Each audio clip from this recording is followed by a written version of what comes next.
This is 69-year-old Michael Thompson of Flint. Michael absolutely holds a special place in my heart. He is eternally optimistic and positive despite suffering this monumental injustice. Michael was sentenced to 40 to 60 years in prison in the 90s for selling 3 pounds of marijuana and having guns in his home. This was a classic case of excessive sentencing. Michael has served 24 years. The parole board has an opportunity to send his case to Governor Whitmer for clemency. But if they don't, He still would have had to serve another 15 years from this point for a crime where now marijuana is the law of the land. Flint Mayor Sheldon Neely is Michael's nephew. Today he spoke before the parole board asking for mercy. Being able to describe the times as a young child, playing with my cousins, spending the night over his home, flying kites. His family is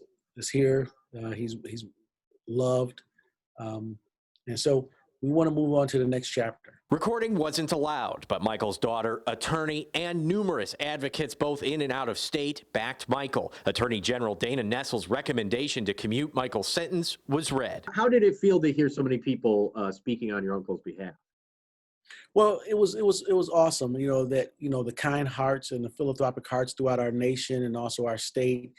Hearing from the Attorney General with a written statement and also the will of the governor as it relates to this, it shows that second chances does exist. Another speaker was Sarah Gersten with the Last Prisoner Project, a nonprofit that helps those convicted of cannabis crimes. It's particularly egregious, I think, because Michael is in the state of Michigan.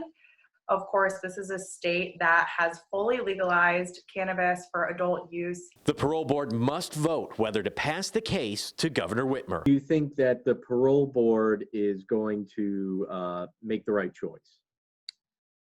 I think they will. They have an overwhelming amount of evidence showing that Michael deserves a commutation and that he will be absolutely successful if he is given the chance to re-enter society and rebuild his life. If Michael is granted freedom, he wants to spend time with his family. Scott Walczek, WNEM TV5.